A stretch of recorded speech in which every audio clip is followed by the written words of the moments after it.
Hello मित्रों, नमस्कार। मैं इस चैनल के माध्यम से आपका हार्दिक स्वागत करता हूं। मित्रों, आप सभी कैसे हैं? आशा करता हूं सभी स्वस्थ होंगे और आपकी पढ़ाई कैसी चल रही है ये आप देखें, क्योंकि आपको पढ़ाई करना बहुत जरूरी है। आप इन चीजों को जरूर ध्यान रखें कि आने वाली जो प्रतियोगी परीक्षाएं हैं, पटवार भर्ती परीक्षा है, राजस्थान पुलिस परीक्षा है, रीट परीक्षा है और आज जो है देखा हमने कि और भी 2-3 भर्तियां हैं जो लॉकडाउन के बाद में आने वाली हैं। तो आप अपनी तैयारी को सुचारू रूप से बहुत ही अच्छे ढंग से अपनी तैयारी जारी रखें ताकि आने वाले प्रतियोगी परीक्षाओं में आप सफल हो सके।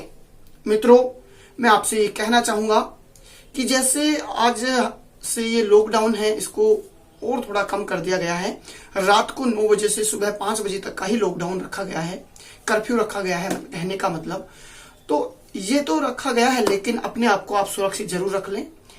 घर से बाहर निकले तो मास्क पहन के निकले, राज्य सरकार के आदेशों का पालन करें जैसा कि है, क्योंकि अपने आप को सुरक्षित रखना ही बहुत बेहतर होगा इस समय में। जैसा कि हम देख रहे हैं, हमारे प्रतियोगी परीक्षाएं हैं वो लगभग नवंबर के लगभग जो है एग्जाम, नवंबर के लगभग एग्जाम हो सकते हैं, जैसा हम अंदाजा लगा सकते हैं। वैसे एग्जाम होंगे, जब भी होंगे आप अपनी तैयारी करें। जब तक एग्जाम हो, जब तक बहुत अच्छा सा तैयार अपने आप को कर लें। एग्जाम तो होने हैं, एक ना एक दिन एग्जाम होंगे, ये भी आपको पता है कि एग्जाम होने हैं। तो आप अपने आप की तैयारी करें। आप इन चीजों पे ध्यान ज्यादा नहीं दें कि कब एग्जाम होगा और कब नहीं होगा। एग्जाम तो होगा, जरूर होगा, लेकिन आप सिर्फ और सिर्फ तैयारी जारी रखें। एग्जाम जब होगा हो जाएगा, उसकी कोई खास बात नहीं है। लेकिन पहली सबसे जरूरी जो बात है वो आपकी तैयारी होना है कि एग्जाम हो जब तक आप अपनी तैयारी को बहुत अच्छी सी कर लीजिए ताकि आने वाले एग्जाम में आप सफलता प्राप्त कर सके। और मेरा यहाँ पर यही उद्देश्य रहेगा कि आप अधिक से अधिक हमारा जो ये परिवार बना है यूट्यूब चैनल पर, इस चैनल पर जो परिवार हमारा बना है, इस परिवार के माध्यम परिवार पर मैं अधिक से अधिक बहुत ही बेहतर अध्ययन के जो है उपलब्ध करवा पाऊंगा आपको। और लगातार हम आगे अध्ययन की ओर बढ़ रहे हैं। आप भी बहुत अच्छे से नोट्स अपने तैयार करते जाएं, क्योंकि बहुत धीरे धीरे मैं यहाँ पर चल रहा हूँ, ज्यादा तेज गति से मैं नहीं चल रहा हूँ। जैसे भारत का सामान्य परिचय मैंने पढ़ाया, इससे पहले और टॉपिक पढ़ाए हैं और उनके बहुत शानदार नोट्स आप बना लीजिएगा। और उनके बहुत महत्वपूर्ण जो प्रश्न हैं, बहुत सारे प्रश्न मैंने भारत के सामान्य जो है परिचय के आपको सामने दे दिए हैं, उनको आप देख लीजिएगा। और हाँ, टेलीग्राम पर आज 1 जून 2020 से प्रतिदिन 10 प्रश्न मैं आपको टेलीग्राम पर दिया करूंगा रात 9 बजे। हालांकि और हम फिक्स कर लेंगे टाइम, अभी सिर्फ रात 9 बजे का टाइम हमने फिक्स किया है कि टेलीग्राम के 10 प्रश्न आपको करने होंगे। और उन 10 प्रश्नों में से जो 10 में से 10 प्रश्न करता है स्टूडेंट, उसको मैं मेरे पीडीएफ नोट्स व्हाट्सएप पे उपलब्ध करवा पाऊंगा।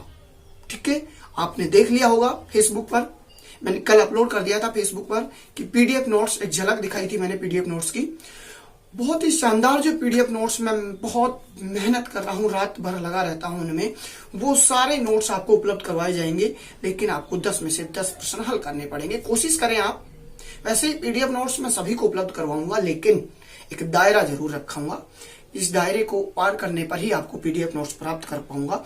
आप अपने नोट्स बनाएं, बहुत ही शानदार अपने हाथ से नोट्स बनाएं, देख के, संभल के, समझ के किस प्रकार से नोट्स बने हुए होते हैं, उन सभी को देख के और अपने खुद के नोट्स आप बनाएं।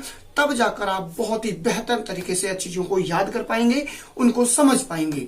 मैं भूगोल में आपको बहुत ही आसान तरीके से प्रश्नों को हल करने का तरीका समझा चुका हूं कि कैसे प्रश्न भूगोल में जो है सबसे आसान तरीके से हल किए जाते हैं।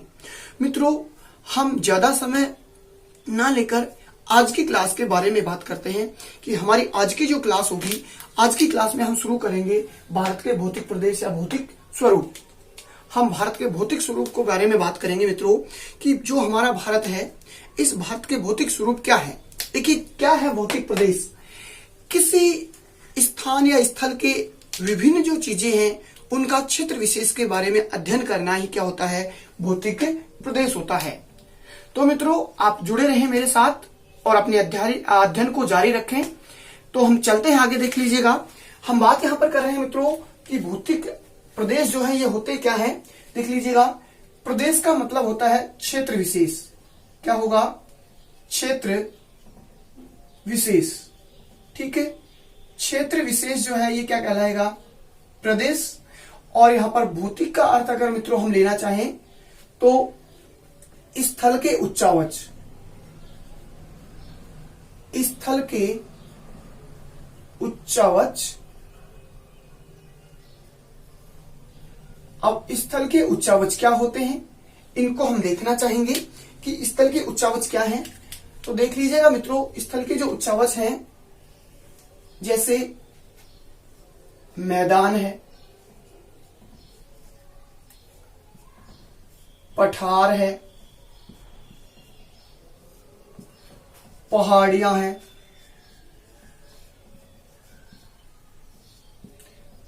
पहाड़ है, नदियां हैं, मृदा है, और ले सकते हैं आप झीलें हैं आदि। इस प्रकार से हम कह सकते हैं कि हमारे स्थल के जो उच्चावच हैं, जैसे मैदान, पठार, पहाड़ियां, पहाड़, नदियां, मृदा, झीलें, जलवायु आदि, इन सभी के स्थल के उच्चावचों का क्षेत्र विशेष के रूप में अगर हम अध्ययन करते हैं तो वो क्या कहलाता है मित्रों? भौतिक प्रदेश कहलाता है। हम सीधा सा भौतिक प्रदेश की परिभाषा पे चलते हैं कि क्या परिभाषा होगी भौतिक प्रदेश की। तो देख लीजिएगा मित्रों, परिभाषा के रूप में हम बात कर सकते हैं यहां पर परिभाषा। किसी स्थल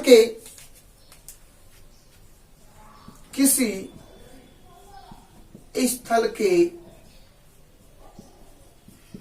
उच्चावचों का अध्ययन, किसी स्थल के उच्चावचों का अध्ययन क्षेत्र विशेष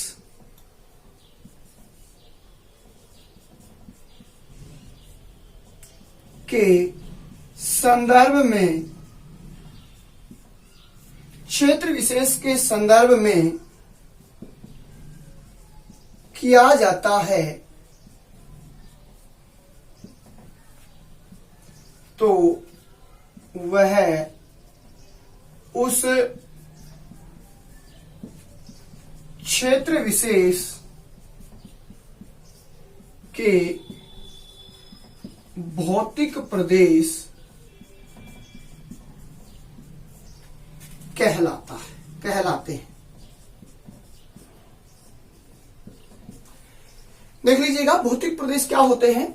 किसी स्थल के उच्चावचों का अध्ययन, किसी स्थल के उच्चावचों का अध्ययन। उच्चावच का मतलब यहां पर धरातल का ही होता है। धरातल का जो ऊंचा नीचा क्षेत्र होता है उसको ही हम क्या कहते हैं? उच्चावच का अध्ययन क्षेत्र विशेष के संदर्भ में किया जाता है, वह उस क्षेत्र विशेष के भौतिक प्रदेश कहलाते हैं।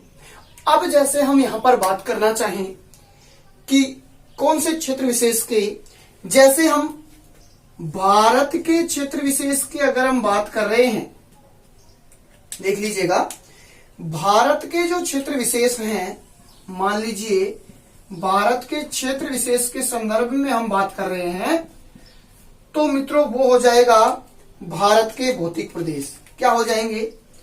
भारत के भौतिक प्रदेश। समझ रहे हैं आप? अगर हम भारत के क्षेत्र विशेष के संदर्भ में अगर बात कर रहे हैं स्थल स्वरूपों के अध्ययन में, तो वो भारत के भौतिक प्रदेश। अगर मित्रों हम बात कर रहे हैं राजस्थान के क्षेत्र विशेष, राजस्थान के स्थल के उच्चावचों का क्षेत्र विशेष के संदर्भ में हम मान लीजिए अध्ययन कर रहे हैं, तो मित्रों वो क्या कहलाएगा? राजस्थान के भौतिक प्रदेश। शायद आप समझ रहे हैं मेरी बात। देखिएगा, हम यहां पर डेफिनेशन बात कर रहे हैं कि किसी भी स्थल के उच्चावच का अध्ययन क्षेत्र विशेष के संदर्भ में अगर किया जाता है तो उस स्थान के वो क्षेत्र विशेष के भौतिक प्रदेश कहलाते हैं। जैसे भारत के स्थल के उच्चावचों का क्षेत्र विशेष के आधार पर हम अध्ययन कर रहे हैं तो भारत के भौतिक प्रदेश, हम राजस्थान के स्थल के उच्चावचों का अगर अध्ययन कर रहे हैं क्षेत्र विशेष के आधार पर तो राजस्थान के भौतिक प्रदेश। किसी भी राज्य के हम क्षेत्र विशेष के आधार पर अगर उनके स्थल के उच्चावचों का अध्ययन कर रहे हैं तो वहां के भौतिक प्रदेश वो कहलाएंगे। सीधा सा कहने का मतलब ये हुआ हमारा। जहां तक आपको समझ में आया होगा, चलिए हम फिर से बात करते हैं कि सबसे पहले जो भौतिक प्रदेश है, प्रदेश का अर्थ होगा यहां पर क्षेत्र विशेष के संदर्भ में, और भौतिक का अर्थ होता है स्थल के उच्चावच। नदियां हैं, पर्वत है, पठार है, मैदान है और झीलें हैं आदि जो चीजें हैं ये क्या है, स्थल के उच्चावच हैं। अभी हम समझेंगे कैसे हैं।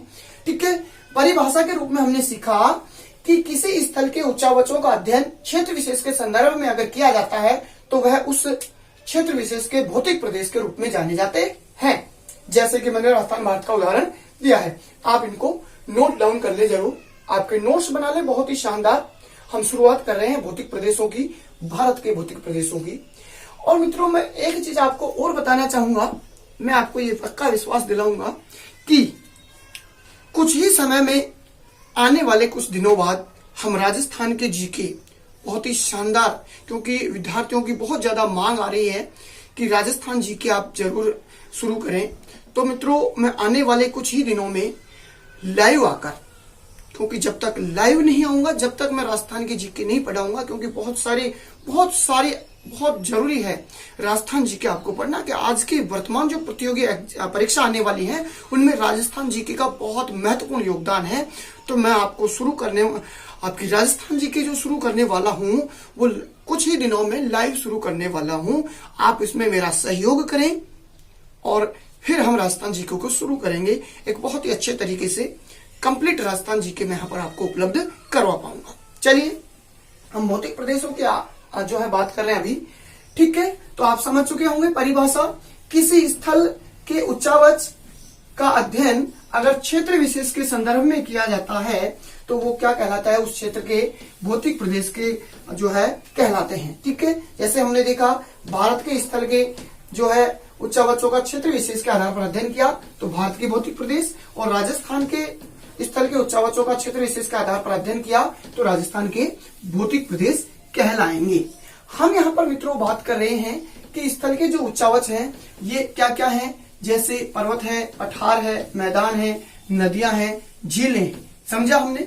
अब अगर मैं बात करना चाहूं कि ये जो पर्वत, पठार, मैदान, ये सब चीजें हम बात कर रहे हैं, देखना चाहेंगे मित्रों हम कि पर्वत पहले ले लीजिए, मैदान क्या ले लेंगे मित्रों, सबसे पहले हम ले लेंगे यहां पर, जैसे हम देखना चाहेंगे मित्रों कि जैसे मैदान है, ठीक है, फिर पठार है, फिर पहाड़ियां हैं, और फिर पहाड़ है, और फिर पर्वत है। ये सब चीजें जो आपको नजर आ रही हैं, इन सब में अगर हम बात करना चाहें कि अंतर स्पष्ट हम कहां से कर सकते हैं, क्या है ये उच्चावच है, ये भारत किसी भी स्थल के उच्चावच है ये। और इन स्थल के उच्चावचों का अगर हम मित्रों बात करना चाहें अंतर, तो अंतर हम स्पष्ट कर सकते हैं, अंतर हम निर्धारण कर सकते हैं। और कहां से निर्धारण कर सकते हैं हम अंतर का अगर निर्धारण हमें करना है इन सभी चीजों का, तो कहां से निर्धारण कर सकते हैं मित्रों, निर्धारण हम सिर्फ और सिर्फ कर सकते हैं किससे, ऊंचाई से।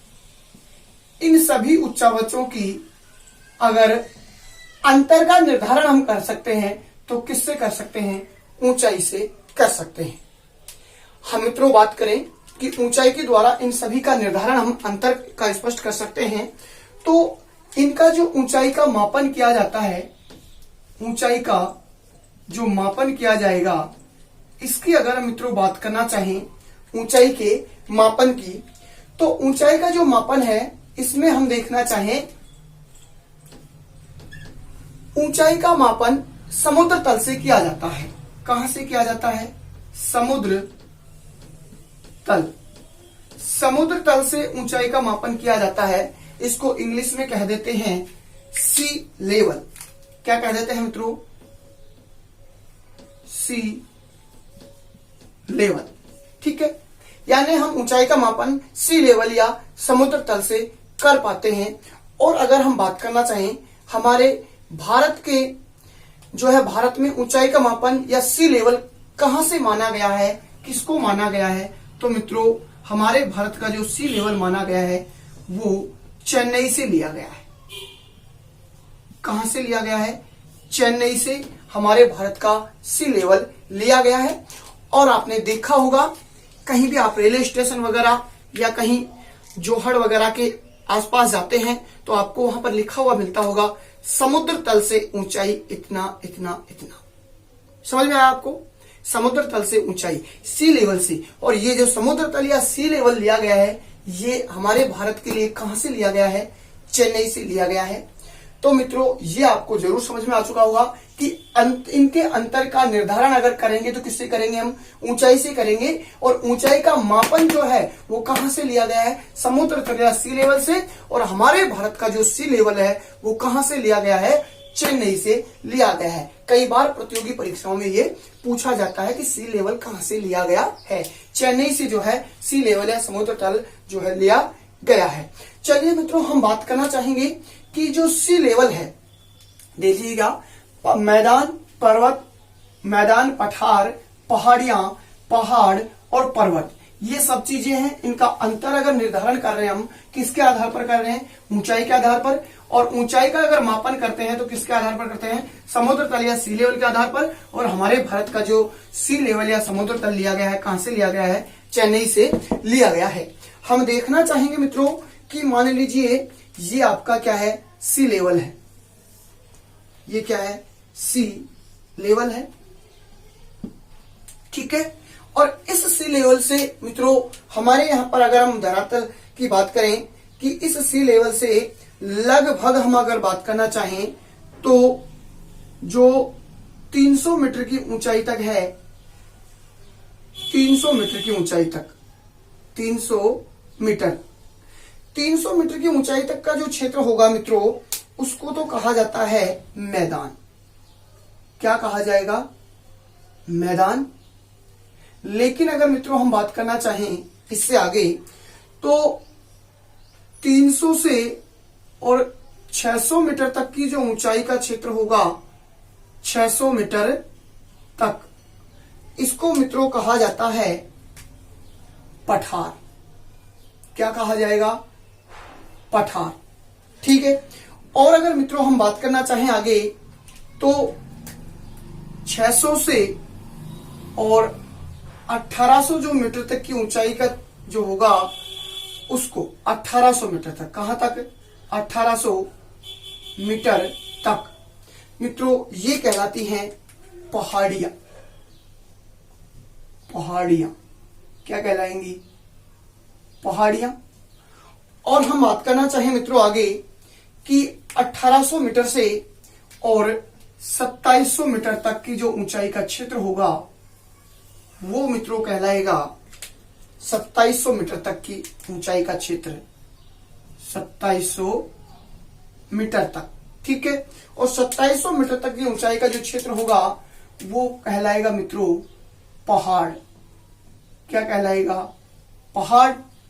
और मित्रों अगर हम बात करना चाहें 2700 मीटर से अधिक जो ऊंचाई का क्षेत्र होगा वो क्या कहलाएगा? और वो कहलाता है मित्रों पर्वत। क्या कहलाता है? 2700 मीटर से अधिक ऊंचाई का जो क्षेत्र होगा वो क्या कहलाएगा मित्रों? पर्वत कहलाता है। क्या कहलाएगा? पर्वत कहलाता है। समझ में आया? देखना चाहेंगे हम फिर से, देख लीजिएगा।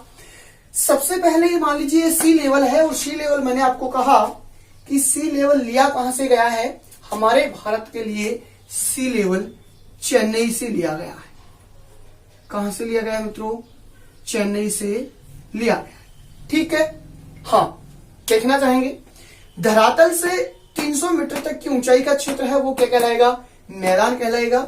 और धरातल से 600 मीटर तक की ऊंचाई का क्षेत्र क्या कहलाएगा? पठार कहलाएगा। और धरातल से 1800 मीटर तक की ऊंचाई का क्षेत्र पहाड़ियां, और 2700 तक पहाड़, और फिर 2700 से अधिक है वो जो क्या कहलाएगा? पर्वत। मित्रों आपने देखा, एक आपके सामने आता है मैदान,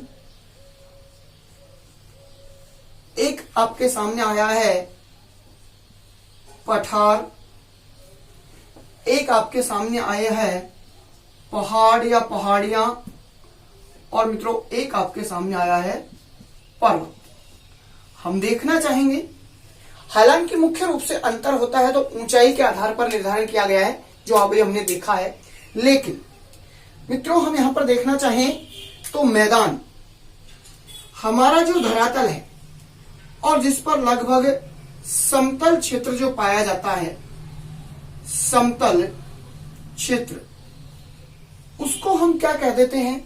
मैदान कह देते हैं। लेकिन मित्रों आप यहां पर देखना चाहेंगे कि जो पठार है, पठार किसको हम कह सकते हैं? तो मित्रों धरातल से ऊंचा उठा हुआ भाग जो विस्तृत क्षेत्र में फैला हुआ हो, क्या होगा? धरातल से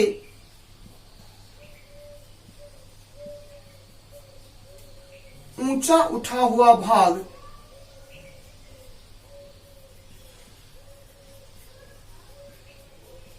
हालांकि ये सभी ऊंचे उठे हुए भाग होंगे, लेकिन इसकी विशेषता है ये पठार की कि धरातल से ऊंचा उठा हुआ भाग जो क्या हो? विस्तृत क्षेत्र में फैला हुआ हो, विस्तृत क्षेत्र में फैला हुआ हो, क्या कहलाएगा? पठार कहलाता है। हम देखना चाहें मित्रों कि पहाड़ क्या होता है? धरातल से ऊंचा उठा हुआ भाग होगा, लेकिन धरातल से ऊंचा उठा हुआ भाग होगा, लेकिन विस्तृत क्षेत्र में फैला हुआ नहीं होगा, तो उसको हम सीधी सी भाषा में क्या कह देंगे? पहाड़। जैसे हमारे ये आसपास में अरावली के पहाड़ हैं, ठीक है, ये हैं। इसी प्रकार हम देखना चाहें मित्रों कि जो पर्वत है, पर्वत क्या कहलाता है? किसे कहते हैं पर्वत? तो मित्रों धरातल से ऊंचा उठा हुआ भाग होगा, सारे धरातल से ऊंचे उठे, धरातल से ऊंचा उठा हुआ भाग होगा, लेकिन एक शंकुनुमा आकृति का होगा। क्या होगा? ऐसी शंकुनुमा आकृति होगी, तो वो क्या कहलाता है? पर्वत कहलाता है। सीधा समझ में आया? पहाड़ धरातल से ऊंचा उठा हुआ भाग विस्तृत क्षेत्र में फैला हुआ हो, पहाड़ पठार विस्तृत क्षेत्र में फैला हुआ हो, पहाड़ धरातल से ऊंचा उठा हुआ भाग होगा जो ना तो विस्तृत क्षेत्र में और ना शंकुनुमा होगा, और पर्वत जो धरातल से ऊंचा उठा हुआ भाग लेकिन शंकुनुमा आकृति का। कैसी आकृति होगी? शंकुनुमा आकृति होगी, शंकुनुमा आकृति होगी, और वो क्या कहलाता है? पर्वत कहलाता है। आप समझ चुके हैं शायद जहां तक है। देखना चाहेंगे एक बार फिर से, हमारे यहाँ पर सी लेवल से निर्धारण जो किया गया है ऊंचाइयों का, 300 मीटर की ऊंचाई है, और ये 300 मीटर की ऊंचाई तक का क्षेत्र क्या कहलाता है? मैदान। और इसके बाद में 300 से 600 मीटर की ऊंचाई का क्षेत्र कहलाएगा पहाड़, और 600 से और 1800 मीटर तक क्या कहलाएगा? पहाड़ियां। और मित्रों 1800 और 2700 तक आएगा तो आएगा क्या? पहाड़। और 2700 से अधिक आएगा तो क्या कहलाएगा मित्रों? पर्वत कहलाता है। जैसे हमारा अरावली पर्वत है। हालांकि वर्तमान में इसकी ऊंचाई कम है, लेकिन पहले 2700 से ऊंचा था। दिनों दिन प्रतिदिन ये क्षरण हो रहा है, इसलिए ऊंचाई कम होती जा रही है। मैदान समतल क्षेत्र, धरातल के थोड़ा सा ऊंचा उठा हुआ भाग होगा, पठार धरातल से ऊंचा हुआ उठा हुआ भाग लेकिन विस्तृत क्षेत्र में फैला हुआ होगा। बहुत सारे पठार हैं, आगे हम पढ़ने वाले हैं भौतिक प्रदेशों में ही। ये सारी की सारी चीजें किसमें पढ़ेंगे? भौतिक प्रदेश में। मैंने बताया स्थल के उच्चावच और उनको क्षेत्र विशेष के आधार पर हम पढ़ते हैं तो वो भौतिक प्रदेश होते हैं। तो हम भारत के भौतिक प्रदेशों में ये सारी चीजें पढ़ने वाले हैं। तो और हम देखना चाहें भारत के भौतिक प्रदेशों के स्वरूप में, तो मित्रों एक शब्द हमारे पास में आया था उच्चावच। हम बात करना चाहेंगे कि भारत का जो उच्चावच है, भारत के उच्चावच या धरातलीय स्वरूप, धरातलीय स्वरूप या स्वरूपों, या मित्रों हम यूं कह सकते हैं कि हमारे जो भारत की भौतिक संरचना है, हम कह सकते हैं भौतिक संरचना, भौतिक संरचना। ठीक है, देख लिया जाएंगे। अभी हम बात कर रहे थे कि हमारे पर्वत, पठार, मैदान, नदियां जो हैं और इनको ही क्या कहा गया था? धरातल के उच्चावच या धरातल के स्वरूप या भौतिक संरचना। तो हमारे जो भारत के भौतिक स्वरूप हैं, हमारे भारत के जो उच्चावच हैं, इनको अगर हम देखना चाहें मित्रों, या भौतिक संरचना कह दीजिए, हम अगर देखना चाहें तो हमारे भारत के जो भौतिक संरचना या उच्चावच हैं, इनको मित्रों मुख्य रूप से 4 भागों में बांटा गया है। कितने भागों में बांटा गया है? 4 भागों में बांटा गया है।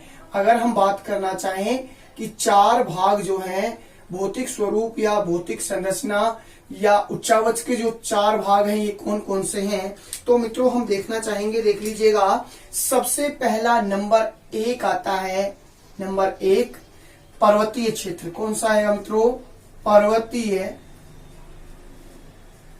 क्षेत्र आता है। और हमारे भारत के भौतिक संरचना में पर्वतीय क्षेत्र को हम देखना चाहें मित्रों, तो पर्वतीय क्षेत्र का जो प्रतिशत आता है कि हमारे भारत का जो कुल क्षेत्रफल है, इसमें पर्वतीय क्षेत्र का लगभग कितने प्रतिशत भाग है? तो मित्रों 10.6% भाग किसका आता है? पर्वतीय क्षेत्र का आता है। यानी हमारे भारत के कुल क्षेत्रफल में लगभग 10.6% भाग क्या है? पर्वतीय क्षेत्र हैं। हम देखना चाहें मित्रों तो नंबर 2 पर हम बात करेंगे। यहाँ पर दूसरा जो हमारा उच्चावच आएगा या भौतिक संरचना का जो क्षेत्र आएगा, नंबर 2, वो आता है पहाड़ी क्षेत्र। क्या आएगा मित्रों? पहाड़ी क्षेत्र आता है। और पहाड़ी क्षेत्र की अगर हम बात करना चाहें कि हमारे भारत के कुल क्षेत्रफल के कितने प्रतिशत भाग पर जो है मित्रों पहाड़ी क्षेत्र जो है विस्तृत हैं, तो हम बात कर लेंगे लगभग 18.5% भाग पर क्या विस्तृत है? पहाड़ी क्षेत्र विस्तृत है। ठीक है, इसके बाद में मित्रों हम बात करना चाहेंगे नंबर 3 नंबर पर हम बात करेंगे मित्रों पठारी क्षेत्र। और पठारी क्षेत्र की अगर मित्रों हम बात करना चाहें कि पठारी क्षेत्र हमारे भारत के कुल क्षेत्रफल में कितना प्रतिशत का भाग रखता है, तो लगभग मित्रों यहाँ पर 27.7% भाग जो है ये किसका होता है? पहाड़ी क्षेत्रों का होता है, पठारी क्षेत्रों का हमारे भारत में होता है। इसके बाद में मित्रों हम बात करना चाहेंगे तो नंबर 4 जो आएगा, और 4 नंबर पर हम ले सकते हैं मैदानी क्षेत्र। क्या बात करेंगे मित्रों? मैदानी क्षेत्र। और मित्रों जो मैदानी क्षेत्र आएगा उसके हमारे भारत में अगर प्रतिशत मात्रा में पाया जाता है तो लगभग 43.2% भाग है जो क्या पाया जाता है? मैदानी क्षेत्र पाया जाता है। तो इस प्रकार से हमने देखा कि हमारे जो भारत के जो उच्चावच हैं, धरातलीय स्वरूप है या भौतिक संरचना के जो है, इनमें सबसे ज्यादा क्षेत्रफल पर पाए जाने वाला जो विस्तार है वो मित्रों कौन सा है? तो हमने देखा कौन सा होगा? मैदानी प्रदेश यानी मैदानी क्षेत्र। लगभग जो है आधे से कुछ कम भाग पर भारत में मैदानी प्रदेश का विस्तार पाया जाता है। इस प्रकार से हमने देखा कि हमारे जो स्वरूप है धरातल के, हमारे जो धरातल के उच्चावच है, हमारे धरातल की जो भौतिक संरचना है, ये हमने देखी कि इस प्रकार से विभक्त की गई है। देखना चाहेंगे मित्रों हम कि ये जो इस प्रकार से सी लेवल है, मान लीजिए इनको ही हम देखना चाहें तो मान लीजिए ये जो सी लेवल है, ये क्या है मित्रों, ये सी लेवल है, ठीक है। ये आपका क्या है, सी लेवल, जो हम अभी देख रहे थे थोड़ी देर पहले, इस प्रकार से, ठीक है। और मित्रों यहां से हम बात करना चाहें तो ये तो क्या होगा, धरातल। ये क्या है मित्रों, धरातल है। लेकिन अगर हम इसके बाद में चलते हैं तो मित्रों थोड़ा सा ऊंचा उठा हुआ भाग होगा, इस प्रकार से फैला हुआ, और ये कहलाता है मैदान। क्या कहलाएगा मित्रों, मैदान। और फिर मित्रों इनसे ऊंचा उठा हुआ भाग लेकिन विस्तृत क्षेत्र में फैला हुआ होगा, वो क्या कहलाएगा मित्रों, वो कहलाएगा पठार। क्या कहलाएगा, पठार कहलाता है। समझ में आया। तो इस प्रकार से जो धरातल, मैदान, पठार, और अगर आगे हम बढ़ते हैं मित्रों तो आगे बढ़ने पर हमें मिलते हैं यहाँ पर इस प्रकार से, और ये मिल जाती है मित्रों ये पहाड़ियां। ये क्या मिल जाती है मित्रों, ये मिलती हैं पहाड़ियां। इनको हम क्या कहेंगे, पहाड़ियां, या कह दीजिए पहाड़। क्या कह दीजिए, पहाड़।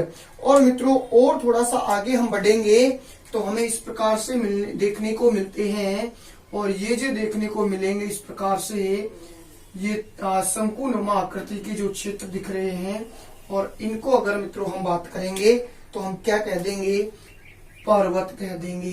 क्या कह देंगे, पर्वत। इस प्रकार से जो है हमारा धरातलीय स्वरूप बना हुआ है। तो हमने देखा मित्रों कि हमारे जो भारत है और भारत के जो उच्चावच है, धरातलीय स्वरूप है या भौतिक संरचना के जो क्षेत्र हैं, उनको 4 भागों में हमने विभक्त किया है। सबसे पहला देख लीजिएगा पर्वतीय क्षेत्र, नंबर 2 पहाड़ी क्षेत्र, नंबर 3 पठारी क्षेत्र, और नंबर 4 मैदानी क्षेत्र। ये स्वरूप होते हैं, इस प्रकार से आप इनको देख सकते हैं। और इनका प्रतिशत जो हमारे यहाँ पर पाया जाता है, तो सबसे ज्यादा भाग तो किसका पाया जाएगा, मैदानी प्रदेश होगा, और सबसे कम भाग जो हमारे पाए जाते हैं, कौन से पाए जाते हैं, पर्वतीय क्षेत्र। लगभग 10 या 11% भाग पर पर्वतीय क्षेत्रों का विस्तार पाया जाता है। इस प्रकार से मित्रों हमने देखा, आप इसका एक स्क्रीनशॉट ले सकते हैं अपने नोट्स बनाने के लिए। बहुत ही शानदार आप नोट्स तैयार कर सकते हैं अपने यहाँ से मेरे साथ में। तो आगे बढ़ते हैं मित्रों, भारत के जो उच्चावच या धरातलीय स्वरूप है या भौतिक संरचना के जो है, भारत की भौतिक संरचना है, इसको कितने भागों में बांटा है, 4 भागों में। बोलिए, नंबर 1 पर्वतीय क्षेत्र कितना प्रतिशत भाग पर विस्तारित होगा, तो 10.6% भाग पर विस्तारित है। नंबर 2 बोलिए आप मेरे साथ साथ, पहाड़ी क्षेत्र होगा, और जो इसका प्रतिशत भाग आएगा तो कितना आएगा, 18.5% भाग आता है। और मित्रों नंबर 3 आता है तो पठारी क्षेत्र, और इसका क्षेत्र आता है तो कितना प्रतिशत आएगा मित्रों, 27.7% भाग आता है। और मित्रों हम बात करते हैं मैदानी क्षेत्र नंबर 4, और इसका प्रतिशत आता है तो 43.2% भाग इसका आता है। और इस प्रकार के स्वरूप ये आपको नजर आ सकते आएंगे। इस प्रकार से इन स्वरूपों को हम देख सकते हैं। मित्रों हमने देखा भारत का उच्चावच, भारत के धरातल के स्वरूप या भारत की भौतिक संरचना।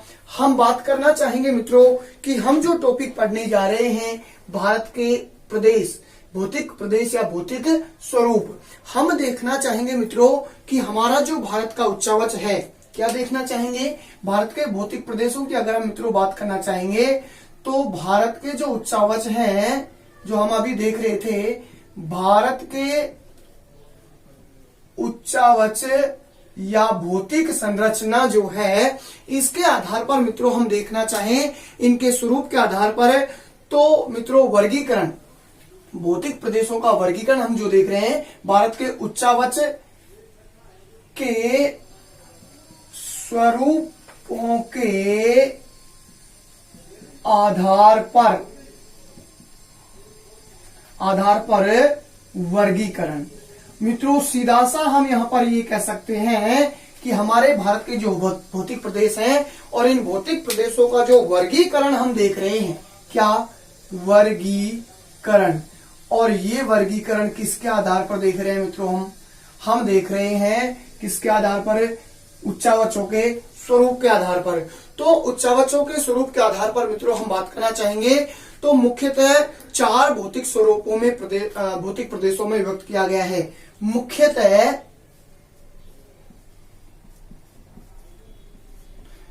4 भौतिक प्रदेशों में विभक्त किया गया है।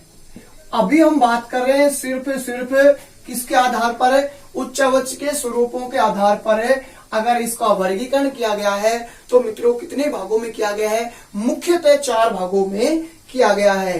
देख लीजिएगा, मुख्य जो 4 भाग हैं, इन 4 भागों को देखना चाहें तो सबसे पहला नंबर 1, यानी जो स्वरूपों के भौतिक आधार पर जो बांटा गया है वो 4 भाग हैं। तो सबसे पहला नंबर 1 अगर हम मित्रों बात करना चाहेंगे तो उत्तर का पर्वतीय क्षेत्र। क्या होगा मित्रों?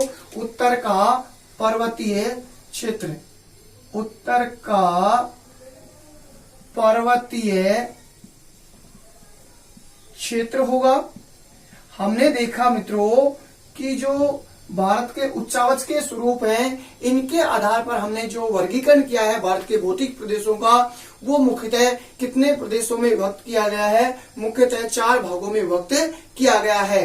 नंबर पहला हो जाएगा उत्तर का पर्वतीय क्षेत्र। मित्रों हम नंबर 2 देखना चाहते हैं तो 2 हमारा आ जाता है उत्तर का विशाल मैदान। उत्तर का विशाल मैदान क्या आएगा? उत्तर का विशाल मैदान। तो दूसरा हमने देखा मुख्य भौतिक प्रदेश उत्तर का विशाल मैदान। 3 नंबर पर हम देखना चाहेंगे मित्रों, नंबर 3 प्रायद्वीपीय पठार। क्या आएगा मित्रों? प्रायद्वीपीय पठार। ठीक है। 3 नंबर पर हमने देखा कि भौतिक प्रदेश जो मुख्यतः है तीसरा, वो आता है प्रायद्वीपीय पठार। मित्रों हम नंबर 4 पर देखना चाहेंगे। 4 नंबर पर जो हमारे भौतिक प्रदेशों को मुख्यतः बांटा गया है वो आ जाएगा तटवर्ती प्रदेश। तटवर्ती प्रदेश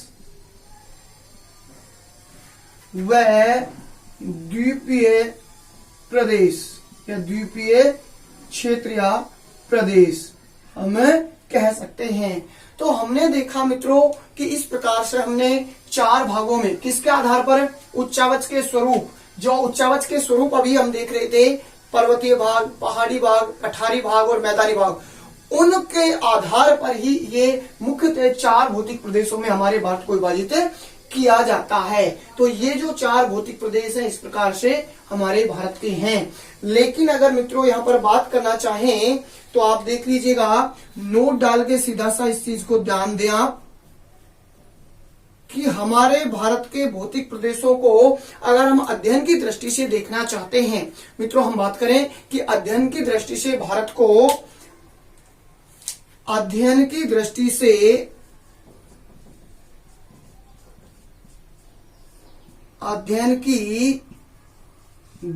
से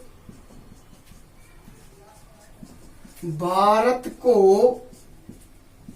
6 भौतिक प्रदेशों में विभक्त किया गया है। भौतिक प्रदेशों में विभक्त किया गया है। प्रदेशों में विभक्त किया गया है। कितने प्रदेशों में विभक्त किया गया है? 6 भौतिक प्रदेशों में विभक्त किया गया है। किसके आधार पर? अध्ययन की दृष्टि से जो है मित्रों कितने भागों में? 6 भौतिक प्रदेशों में विभक्त किया गया है। हम देखना चाहेंगे 6 जो भौतिक प्रदेश हैं वो कौन कौन से होंगे जो अध्ययन की दृष्टि से विभाजित किए गए हैं। तो सबसे पहला नंबर 1 मित्रों हो जाता है उत्तरी पर्वतीय प्रदेश। पहला जो यहाँ पर होगा मित्रों देखना चाहेंगे हम नंबर 1, तो नंबर 1 हो जाएगा उत्तरी पर्वतीय प्रदेश। शायद आपको दिख रहा होगा उत्तरी पर्वतीय प्रदेश पहला भाग। नंबर 2 हो जाता है मित्रों, नंबर 2 उत्तर का विशाल मैदान,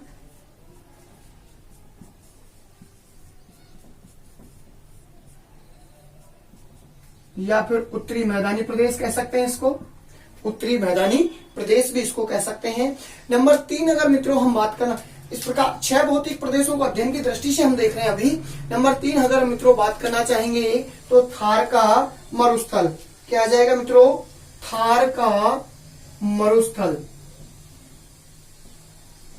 थार का मरुस्थल जो कि मुख्यतः 2 जो है देशों में, भारत और पाकिस्तान हमारे देश में विस्तारित है। हमारे राजस्थान जो है, और राजस्थान में भी लगभग आधा से ज्यादा भाग थार के मरुस्थल के द्वारा ही जो है विस्तृत है।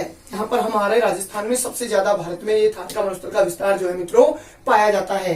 हम मित्रों बात करना चाहेंगे आगे, तो आता है दक्षिण का पठार, नंबर 4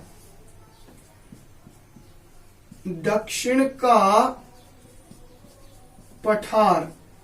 चौथा जो हमारा जो अध्ययन की दृष्टि से आएगा मित्रों, वो आता है दक्षिण का पठार। और मित्रों हम नंबर 5 पर अगर हम बात करना चाहेंगे, 5 नंबर पर तो आता है तटीय प्रदेश, तटीय प्रदेश।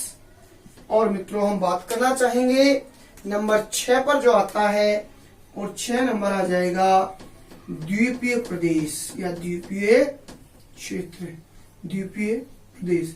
शायद ये दिख रहा होगा नीचे तक, हाँ देखिए द्वीपीय प्रदेश। तो मित्रों यहाँ हम इस प्रकार से हमारे भारत के भौतिक प्रदेशों की बात कर रहे हैं। देखिए अध्ययन की दृष्टि से कितने भाग हो गए। हम देखना चाहेंगे कि सबसे पहला जो हमने देखा कि भारत के भौतिक प्रदेशों का जो वर्गीकरण हम कर रहे हैं, किसके आधार पर, भारत के उच्चावच के स्वरूपों के आधार पर है। और ये कितने भागों में, मुख्यतः 4 भागों में किया गया। सबसे पहला उत्तर का पर्वतीय प्रदेश, नंबर 2 उत्तर का विशाल मैदान, नंबर 3 प्रायद्वीपीय पठार, और नंबर 4 तटवर्ती प्रदेश व द्वीपीय प्रदेश।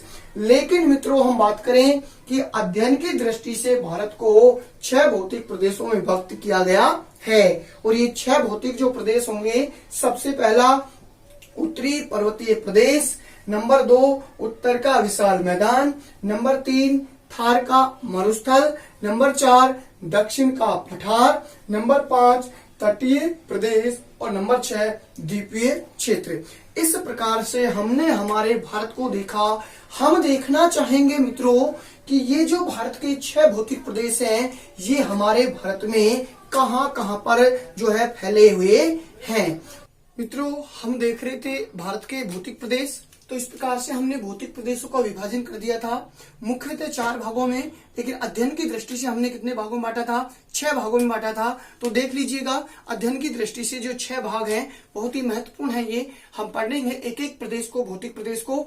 सिर्फ हम आज की क्लास में ये देख रहे हैं कि कौन से 6 भौतिक प्रदेश हैं। तो देख लीजिएगा 6 भौतिक भाग। सबसे पहला नंबर 1 उत्तरी पर्वतीय प्रदेश, नंबर 2 होगा उत्तर का विशाल मैदान, और नंबर 3 होगा थार का मरुस्थल, नंबर 4 होता है दक्षिण का पठार, और मित्रों नंबर 5 है तटीय प्रदेश, और अंतिम नंबर 6 मित्रों आएगा द्वीपीय प्रदेश। तो इस प्रकार से मित्रों हमने देखा 6 भौतिक प्रदेश। हम देखना चाहेंगे कि ये हमारे जो भौतिक प्रदेश हैं, इन 6 भौतिक प्रदेशों को पूरा का पूरा हमारे भारत के मानचित्र में कि कहां पर ये विस्तृत हैं। तो देख लीजिएगा मित्रों, सबसे पहला भौतिक प्रदेश हम लेना चाहेंगे उत्तरी पर्वतीय प्रदेश। और उत्तरी जो पर्वतीय प्रदेश है, हमारे भारत का उत्तरीतम जो क्षेत्र है वो पूरा का पूरा पर्वतीय क्षेत्र है। और उत्तरी जो पर्वतीय क्षेत्र है ये देखने को आपको मिल रहा है। हम देखने का प्रयास करें कि ये जो हमारा पूरा का पूरा क्षेत्र है, जो इस पेन ये जो उत्तरी पर्वतीय प्रदेश है, एक अलग ही कलर में मैंने डोट किया है।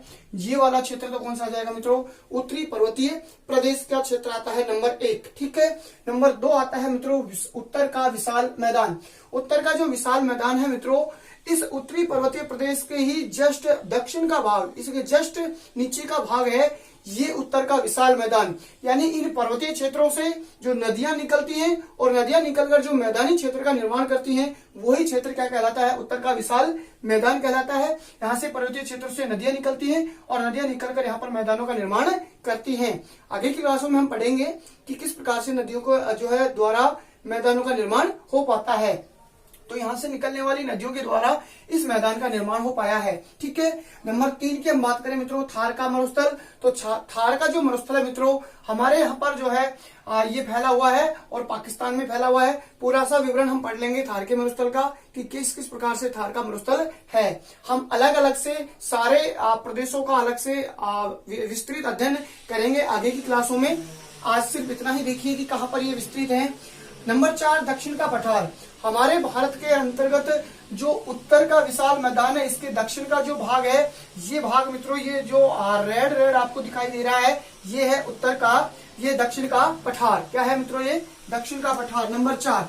और नंबर 5 जो हमारा प्रदेश आता है, तटीय प्रदेश। मित्रों, जो तटीय प्रदेश है, जैसे हमने पढ़ा था कि तटीय राज्य जो हमारे हैं, तट का मतलब होता है समुद्र से लगा हुआ किनारा, तटीय। और तटीय जो प्रदेश है, ये समुद्र से लगा हुआ। हमारे भारत के जो तटीय राज्य थे, 9 राज्य थे, उन्हीं राज्यों का जो तटीय क्षेत्र है वो इनसे लगा हुआ है, समुद्र से किनारा, और यही कहलाता है तटीय प्रदेश के नाम से जाना जाता है। ये पूरा का पूरा जो तटीय प्रदेश है, 2 भागों में हम इसको बांट के पढ़ेंगे, एक पश्चिमी तटीय प्रदेश, एक पूर्वी तटीय प्रदेश। और किस किस प्रकार के प्रश्न यहाँ से पूछे जाते हैं, सभी प्रश्नों का समावेश हम यहाँ पर पूरा का पूरा कर लेंगे। और हम रीट भर्ती परीक्षा में पूछे गए प्रश्न है और विभिन्न प्रतियोगी परीक्षाओं के जो पूछे प्रश्न है, उन प्रश्नों को भी यहाँ से देखना चाहेंगे। और इसके बाद में अंतिम जो भौतिक प्रदेश है, द्वीपीय प्रदेश। और द्वीपीय प्रदेश मित्रों हम देखना चाहेंगे कि ये लक्षद्वीप है अरब सागर में, और अंडमान निकोबार है किसमें? बंगाल की खाड़ी में। ये कई बार पूछ लिया जाता है, लक्षद्वीप अरब सागर में और अंडमान निकोबार द्वीप समूह है बंगाल की खाड़ी में। और इन द्वीपीय क्षेत्रों को जो है द्वीपीय प्रदेश जो है नंबर 6 पर हम विभाजित कर चुके हैं। इस प्रकार से हमारा ये भारत के भौतिक प्रदेश है। तो आप इसको बहुत ही अच्छे से तरीके से मित्रों पढ़ें आगे की क्लास में। और हम प्रत्येक जो है प्रत्येक प्रदेश को या प्रत्येक हमारा जो भौतिक प्रदेश है, इसको एक एक करके हम पढ़ेंगे। आज की क्लास में इतना ही हम पढ़ेंगे, लेकिन मैं ये कहना चाहूंगा मित्रों, आप अपनी पढ़ाई को निरंतर रखें बहुत ही शानदार तरीके से, क्योंकि आने वाली प्रतियोगी परीक्षाओं में आपको सफल होना है। आप दृढ़ निश्चय कर लें कि मुझे अपने जीवन में सफल होना है और अपने जीवन को सफल बनाना है। तो सिर्फ एक ही काम करना है, सिर्फ पढ़ाई। और सिर्फ दोस्तों आपको सिर्फ पढ़ाई करनी है, और पढ़ाई करने से ही मनुष्य को जो है जीवन स्तर भी बढ़ता है। मनुष्य को हर प्रकार से कहा गया जाता है कि शिक्षा एक शेरनी का दूध है, जो इसे पिएगा वो शेर की तरह दहाड़ेगा। तो मित्रों आप भी जिसको पी लीजिए और शेर की तरह दहाड़ने लग जाइए, अपने लक्ष्य की प्राप्ति कर लीजिए, ताकि आपको आने वाले प्रतियोगी परीक्षाओं में सफलता मिले और आप अपने लक्ष्य को प्राप्त कर सकें। मेरा उद्देश्य यही रहेगा कि आप अपने लक्ष्यों को प्राप्त करें, और बहुत ही बेहतरीन तरीके से यहाँ पर हम अध्ययन करते रहेंगे भूगोल का। और देखना, इसी जो मेरी मेहनत है ये, इस मेहनत को आप अधिक से अधिक शेयर करें, ताकि अधिक से अधिक विद्यार्थियों तक ये जो है भूगोल विषय का कंटेंट पहुंच सके और आने वाली प्रतियोगी परीक्षाओं में सफल हो सकें। आज की क्लास में हम इतना ही पढ़ेंगे। धन्यवाद। जय हिंद, जय भारत।